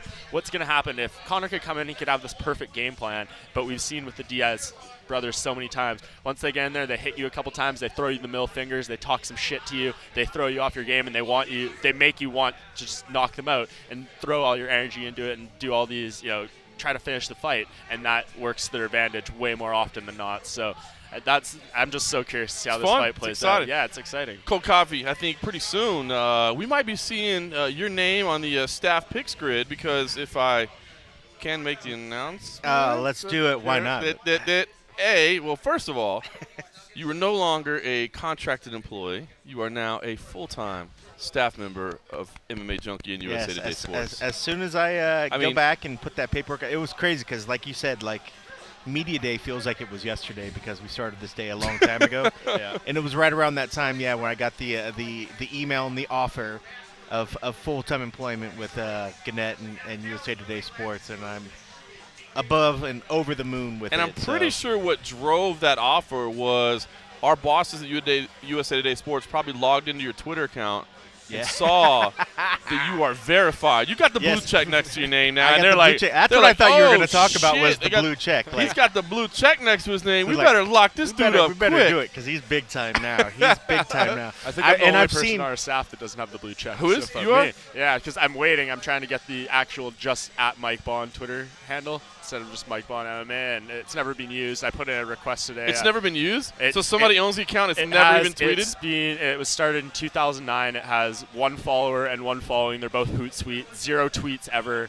And, yeah, it's very frustrating. I go to that every day just to see if they vacated it. You could go my route. Just put your whole name with your middle initial, your address. I could. But, not to hate on MMA, of course. MMA is the first and foremost. But I, of course, cover some other sports for USA Today. I do the NBA and all that stuff. So I feel like, Oh, big time. This guy just big time. I'm not trying to big time you, but, Well, dude, he does. I mean, he's got 50 times my followers on Facebook, but I have gotten maybe 3 or 4 followers. He was rolling with Dwight Howard today. Did you see? He was right? Dude, he's like, hey, my boy. I think Dwight called him out by D's name. over there. My boy D's over there. He was like, hey, Mike, like the tie. Like the tie. Come on over. Those NBA guys, they do have a very good relationship with USA Today Sports. I can give a shout out to one of our top NBA reporters, Sam Amick. He was the one who broke the Dwight Howard going from Houston to Atlanta story. Nice. So I think, I don't really know as well because, of course, I'm in Canada, but I think down there, especially the American players, guys who have grown up in the States, USA Today, I think, is a very big name for them in the basketball world. For sure. Let me peel back the curtain a little bit, by the way. We've got some great videos coming out. Mike Bohn was handling the interviews on site today. I was doing some editing. Of course, Cold Coffee was doing the shooting as he normally does. But if you like the tie, if you ever see Mike Bohn wearing a tie and you like it, know that I actually tied it for him. Yeah, it's kind of embarrassing. I'm 25 years old and I don't know how to tie a tie. I'm 38 years old and wouldn't wear a tie if you fucking made me. My dad but tried I still to know teach how. me how to tie a tie once, and unfortunately I was pretty drunk, so I don't really remember what he taught me. Good stuff. Good stuff. All right, Cool Coffee, I did want to ask you, seeing Nate Diaz become the star now, because it's crazy. I mean, this dude is like, you know, we always talk about who's the biggest stars, because those are the people that we have to focus the most coverage on. That's what we're a business, all right? As much as we're covering the sport, we also have to generate clicks. We also have to generate views. But we try to do it in a realistic Try way. to do We're it not fairly. putting out stories saying, with Instagram pictures of Raquel Pennington, Tisha Torres saying, is this the UFC's hottest new couple? Oh, my God. Somebody did that? Oh, yeah. And I don't want to, put Right, anyone right, on blast, no. but we know the sites out there, the ones that certain fighters have sold their Twitter accounts to. Yeah. If you follow MMA Twitter even closely, you know exactly who I'm talking about. Mike Bohn throwing shade. You get a couple craft beers in them, and this stuff just starts to come out. Cold Coffee, seeing Nate Diaz become the star, I mean, you worked with him behind the scenes when you were still working with the UFC. What do you think, man, when you see the guy out there? I mean, is this the guy finally that we're seeing in public? Is this the guy that you saw behind the scenes? Do you feel like people still aren't seeing the real Nate Diaz or not getting it all? I mean, what is that? And can you take time from not getting your Pokemon over there? No, this is Family Guy. Oh, okay. He's a pokey hunter. Funny thing about Pokemon, I'm looking to move into a new apartment in Toronto, and I was looking at some listings. You got a Poke Spot? Legit, on one of the listings, it said, 2 bedrooms, amenities, this and that, and it said, great location for Pokemon hunting. You can catch rare Pokemon right outside the building. This was on an apartment listing, and I was like, "Are you kidding me? What world am I living in?" This is like, they bumped the price up $100 on rent. We got a Pokemon location. Oh my God! No, sorry, go on. It's funny you bring up the Diaz thing. No, I mean, like, I think we're seeing the evolution of Nate, because before he was always so reserved and just like, I think he's still really, really in the shadow of his brother, and he takes a lot of cues from his brother. I think we saw that when it came time to leave the press conference and whatever. Yep. I think before he would almost never really say anything until he kind of got the verbal cue or check from his brother. Now we see a guy that's been standing out on his own, and he's, I don't want to say blossom because he's a grown-ass man or whatever, and it sounds weird. So proud of you, buddy. You become a young, beautiful boy. But he has really, really bloomed. Now I'm stuck on the fucking flower metaphors. But I never saw it like this. Like, he constantly amazed me now because it's like a total different person. I mean, like the brothers wouldn't show up on time or do anything. Right. He's showing up on time. He's doing all the things that needs to do to be that guy. Even as much as he is sort of the anti-hero for the company, because as much as he wants to shun and do his own thing, he's doing all the right things that they ask him. And so now I think he's starting to get that push that before that he always felt like he was never getting. And so he, in turn, kind of just never wanted to do what the UFC said. Now I think he's starting to realize that, hey, if he plays the game a little bit, he can still kind of do it his way.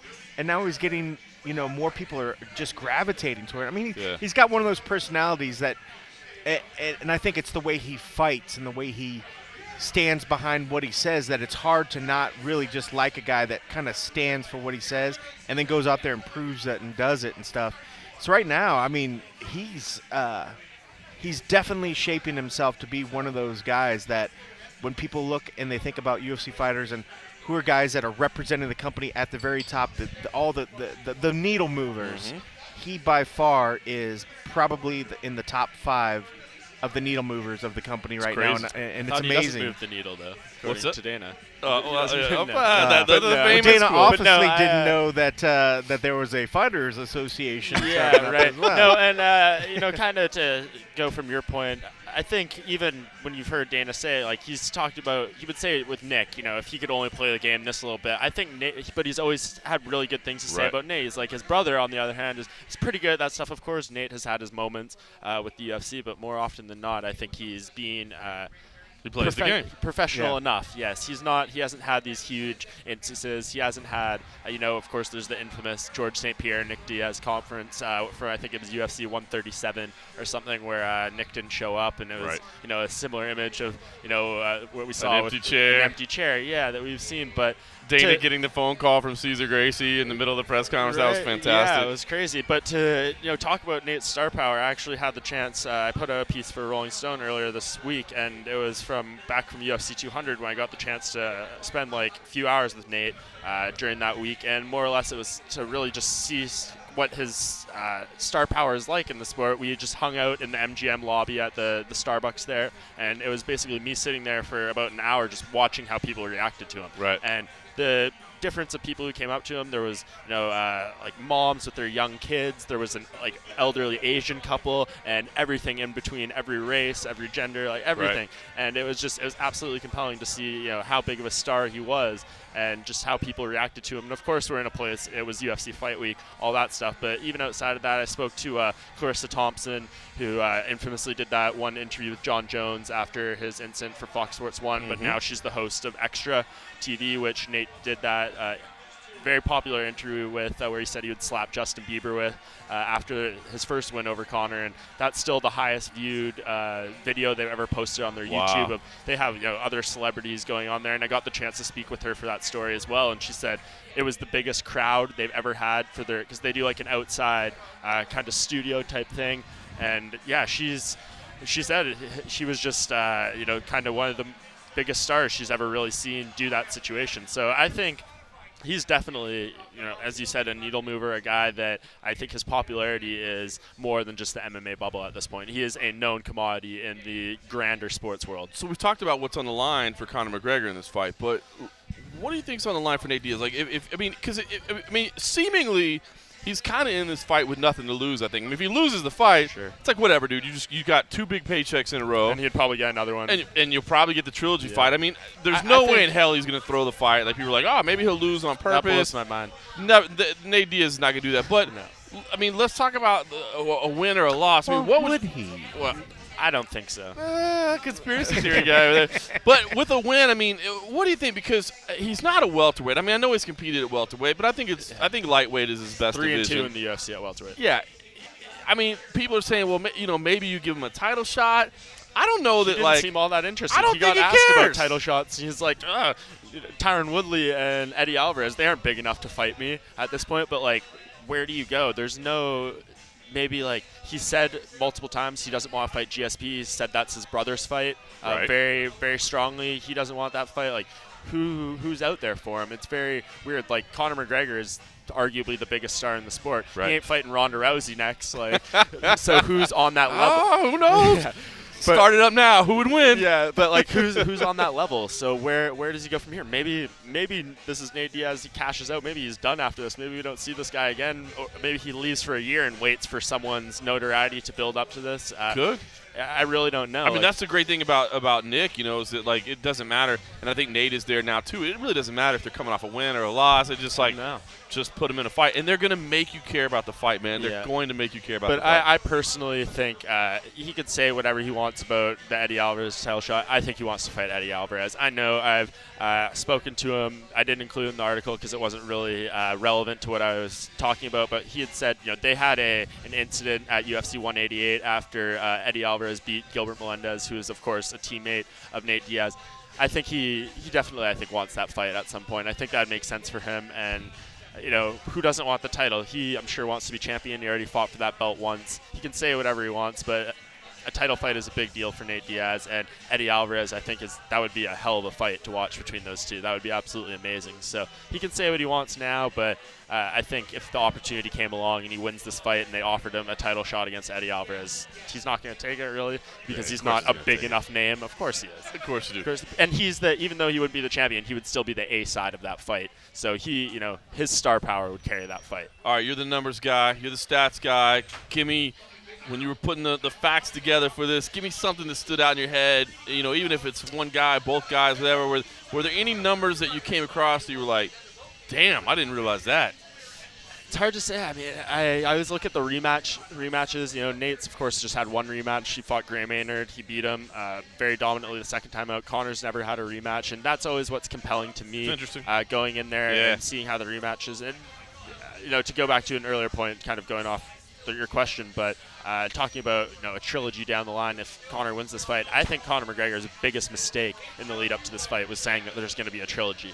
And that, you know, when I win, if I was him, I would have said, I'm going to beat Nate Diaz's ass so badly, this guy's never going to want to fight me again. At least he did sort of address that the other day when he's like, you know, there's some things he needs to take care of, you know, blah, blah, blah. So I think he already started addressing the fact that. Yeah, no, he has other business to handle because I think the UFC is going to want him to go down. But who knows? I mean, there's a lot of ways another fight can set up between those two. Maybe it's at 155. Maybe Nate beats Eddie and Conor defends his title a few times and they meet again at 155 for the belt. Nate holds it. Like, there's a lot of different things that could go on here. But, yeah, in terms of the numbers, I mean, there's some things on the line. If Nate wins this fight by submission, he'll tie Royce Gracie for the most submissions ever in UFC history. Right there, he holds the modern record. We discussed this a little bit when you were editing my piece, but you know, Royce is a little bit different because he got like 4 submissions in one night or something like that. But Nate's kind of how amazing would that be though to pass Royce Gracie? Yeah, you know, right. To tie him at least, and then maybe you buy him so they like. Yeah, and actually another one that's interesting to me, if Conor gets a bonus here. Whether it's fight of the night, anything, he would be the first fighter in UFC history to get 7 straight bonuses in 7 straight fights. There's a few guys, 4 people. I believe it's Ronda Rousey, Nate Diaz, Conor McGregor, and I'm blanking on the other person who did it, who have got 6 in a row, and he would be the first to get 7. And I think that's pretty close to a lock. I think that's probably going to be fight of the night regardless of how it goes. Right. So that's something Conor could definitely lock up. I mean, there are, like, you know, again, we have been focusing, and rightly so, I think this is the fight, so that's why we basically spent the whole episode talking about this fight. But, I mean, just quickly, Rumble and Glover Teixeira could be just incredible. You know what I mean? Yep. I don't think it lasts long, especially if those guys are on that. Cowboy and Rick Story, I think that could be a really fun fight. Garbrandt and Mizugaki could be a lot of fun. The Larkin and Magny that we mentioned earlier could be a lot of fun. I mean, there are some opportunities for some fun fights. And an interesting one on there I think no one's really talking about is Lim and Perry.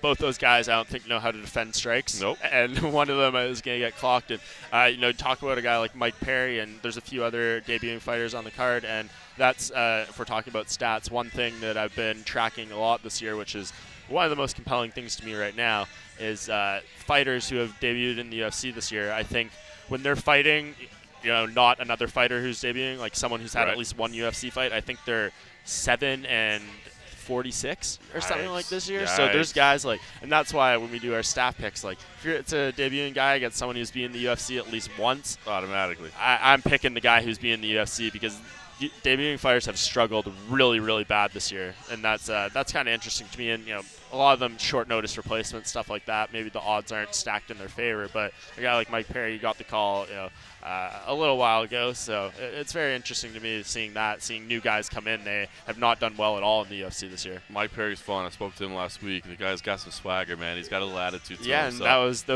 are the best dressed. Is massive, dude. Oh, they were the best dressed. Yeah, no, he is an absolutely massive guy for that division. And I was surprised seeing him in person for the first time. You are a large man for that division. No doubt. All right, real quick, Mike, tell me, you sat there tonight, Professional Fighters Association, the official launch. Optimistic, pessimistic? What do you think? I don't know. It's hard to say because you see they're kind of saying the right things in a lot of ways, but in the same time they're not. I mean, I think there's some legitimate points. The conversation between the MMA FA and the New Fighters Association, I think they need to get on the same page in some way. Like, I don't like the seeming hostility that's coming between those two sides. They need to figure something out in some sort of way to make it work, because I think that's one of the biggest obstacles. You're trying to unite fighters to push back in against the organization, but then you have different groups that are trying to unite the fighters in different ways. Undermine the whole effort. Yeah, it's like you guys need to get on this, and that's what Matt Mitrione was saying. He was like, "Can't we all just get along?" He said very vocally in the press conference, and I think they need to get on the same page in some way, and that's kind of what stood out to me. Was just we were listening to Jeff talk, and he brought up the MMA FA. Like they took the gloves off tonight towards them. Before it was like, you know, a few subtle comments here and there, but tonight it was it was all out there. They seem like they're very opposed to the MMAFA, and that's something that bothers me. I think, we're trying to unite the fighters. We're trying to push back, and these guys can't even get on the same page. So that was something that stood out to me. But generally speaking, I personally am. You're going to have a very hard time asking me a question or putting me in a situation where I'm not going to give you an answer that I feel is going to be the one that's in the fighter's best interest. I'm a guy who always thinks these guys deserve more. They put in the work, and girls, of course, and I always want the best for them. And I feel these guys think the same way. Lucas Middlebrook had the quote, I'm going to be doing a lot of pro bono work in the upcoming months, and I think they're willing to do that and put that in, but I don't know how it's going to play out. I don't think a nice paycheck at the end of that pro bono. Well, of course he would. They're that's not, the light at the end of the and tunnel. I can't remember. I think it was Ariel Helwani who asked the question, like, what's in this for you? People don't. It's human nature. We all know out there. You can say you could be the nicest person in the world, but at the end of the day, whether it's just the recognition from donating to charity or doing this and that, there's something self-serving behind pretty much everything we do as people. And of course, these guys have it, but. If they work this out and then they take a nice cut at the end of it, okay. But if they can make this happen, that would be great. So it's just very compelling. But it's going to be one of these stories that we're all in the industry. We're going to be talking about this for a long time to come. This isn't something that's going to get resolved in the next 2 months, 6 months. It could be a few years down the line before all this stuff happens. And who knows if it unravels before then. If it was very, very interesting listening to Adam Hill talk about this earlier. I was fascinated. I was just sitting there kind of listening very intently to what he had to say because it was a very interesting take. And but it's important that we are doing this at such a big fight week. That was brilliant of them to book this press conference when all the media is in town.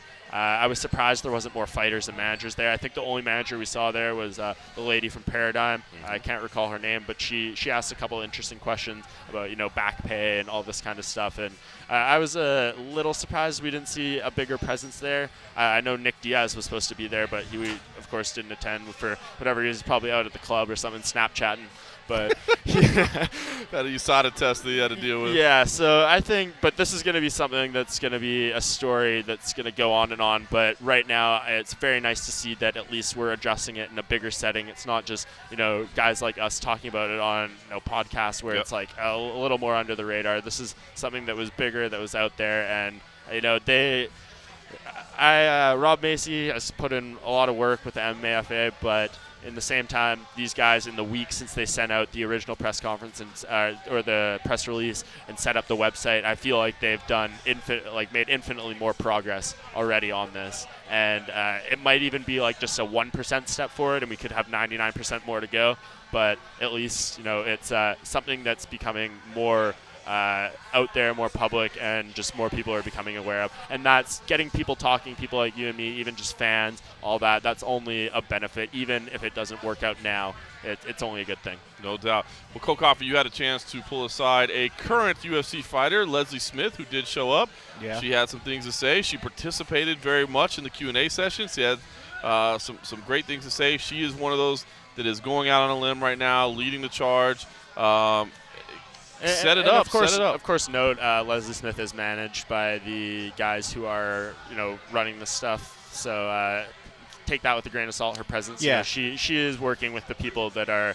She is managed by the people that are trying to set up this organization. Yeah. Very true. Yeah. At the very end, I saw her kind of sit down and powwow, and they were almost sort of reviewing notes on how well the thing went. She was giving them feedback, they were giving her feedback, so you could definitely tell there was some. But nonetheless, I mean, the fact that she's going out there and even doing that, she is still a contracted UFC fighter. She just fought Cyborg on a huge card in Brazil. Like she has, she's not a nobody fighter. People know who Leslie Smith is. She's been in some big fights. She is a known name, and the fact that she was there and speaking out is huge props to her. I hope that the UFC doesn't treat her poorly, or I mean, what can you say? The UFC helped her get a tumor removed, which she had done earlier today, so they already helped her in some ways, but I just hope this doesn't prevent her from getting her next fight a year down the line or anything like that. And you pretty much capped it up and kind of said what we actually talked a little bit about. Yeah, I mean, we pretty much talked, and she went on and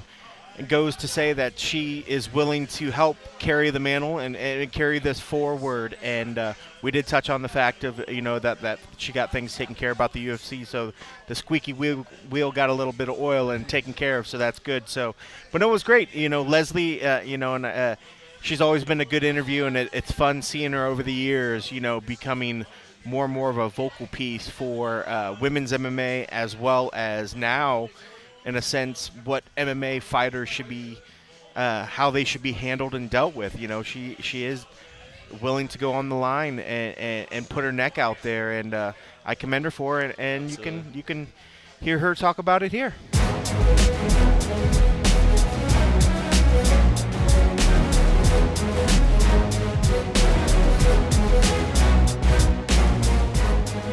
I'm here, Leslie. All right, we're here.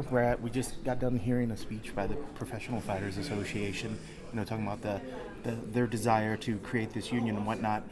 I guess, what are your initial thoughts and feelings on this? Is this a wonderful step, or is this something we're still a little unsure? I mean, what sort of things, when this comes out, is this something that excites you? Because especially when we heard the story recently when you were dealing with some health issues, that right now, outside of the fight game, there's nothing there for you. So does this excite you? What's your initial feelings about this? I'm thrilled. I'm glad to be here right now. I think Jeff Borris is a professional, and I think he's very good at what he does. And it was wonderful to hear him standing up and talking about the issues that we're facing and proposing real solutions to it, and hearing his plan for dealing with all those issues. It's wonderful because everyone's been agreeing for such a long time that fighters have been getting the short end of the stick, and then they're like, yeah, sucks for you, and then they walk away. And so to have people going to bat for us, that's wonderful. It's a really big deal. It's very inspiring.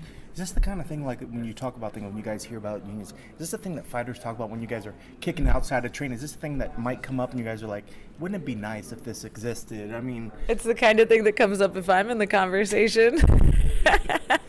Well, tell us a little bit. You actually, I happened to overhear, I was eavesdropping, but since you went on and, you were talking about different things, you said that the UFC actually got off their butts a little bit and kind of reached out a little bit and actually sent you to somebody. Yeah, I actually got the tumor removed today, this afternoon. Yep. Congratulations. Thank you very much. They reached out and gave me a phone call and said, can we help you out with this? And sent me to a doctor and got it done. It's a beautiful thing. It's awesome how smoothly things can work when that's the goal, is to make them work. Yeah, and I'm sure it's probably frustrating when it was one of those things that for a while you didn't feel like you had a voice and had to go through all these steps to finally make them aware that, hey, there's other things outside of just, injuries or whatnot that need to get taken care of, And so I think that maybe the dialogue, the discussion starting to take place is probably a step in the right direction that you guys have probably been hoping for quite some time. Absolutely. It's a beautiful thing that there's all these voices talking about the need for improved conditions for fighters,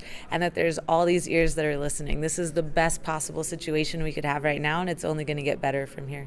What do you think it's going to take before fighters really start calling for it and asking for it? Do you think it's already starting to happen? Do you think, they have to, I guess, how soon, if you had a crystal ball and you could, foresee the future, how long do you think something like this till it gets off the ground?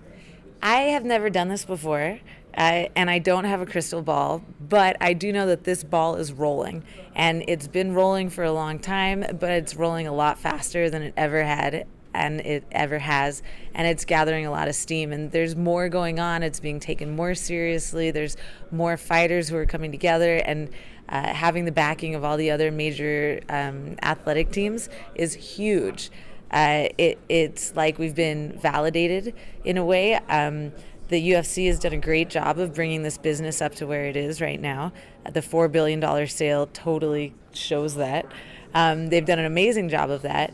And the next step has been what it is right now, which is to get people paying attention and treating us like a sport, just like MLB or NHB or Major League Soccer. So, they're recognizing us. And as a little sister, I will say that's like the toughest thing, is to get recognized. And so that's huge. I'm thrilled. And what's great, I guess, because you're kind of now out here in the front really talking about things and doing this, is that an active role that you wouldn't mind maybe taking on and really sort of promoting to other fighters and saying like, hey, this is something we all really need to start this discussion? Is that something that maybe you're kind of willing to embrace or already kind of taking on, without really even thinking about it? Well, I've definitely been thinking about it. There were quite a few thoughts that got me here to this point, standing in front of you and talking at the closing of this Fighters Association press conference. A lot of thought has brought to it me to this point right now, and I'm really happy to be here, and I hope that I can continue to play a part in getting the fighters recognized as much as possible.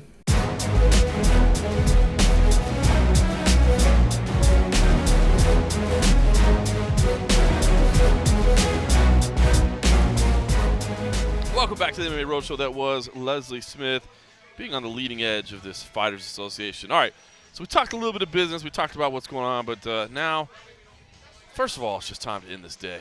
It's been a long day. It is. I still got to go back and edit this thing. And it's funny, I was just thinking about it, because I saw a note that Agent H had said about how she had dyed her hair, another color. And I was like, wait, that was yesterday.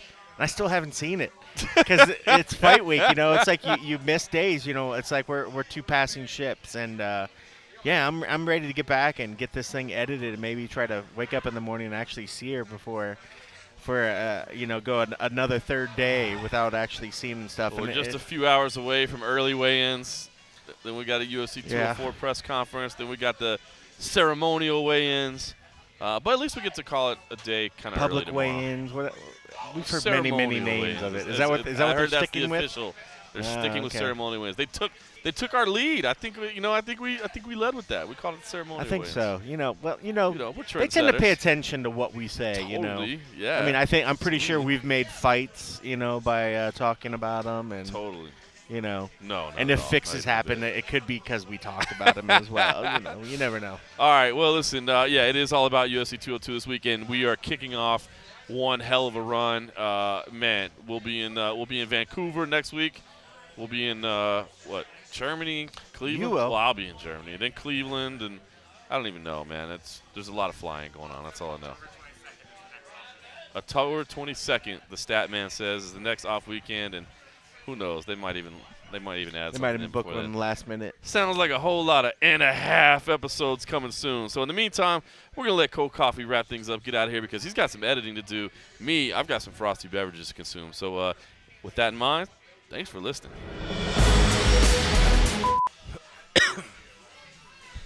I can hear your coughs right in my eardrums. Yes. I was coughing in your ear. I think so. I just got to turn Simon down. Down or off? Both. Kenny's back. All right. He's back in the game. Here he is. Boom shakalaka. Can we talk about Simon even though he's right there? Absolutely. Good. A right tosser. I don't know if that means anything. I think it's somebody that jerks off. Like, does that actually mean anything? I feel like I've heard it said before. I was right. Is that what it means? One day I'll give you a crash course in English. Like a jerk off? Yeah, toss it. Yeah. Toss, please, wanker. Give it a wank. I should have the mic for that. Or maybe I shouldn't. Yeah, maybe you shouldn't. I'm sure it'll still make the cut. I'm sure we can still hear it. Are we still rolling? That's what's up. That's what's up. Are we on 718 right now? 718. You just want to keep letting it roll? Yeah, that's fine. Okay.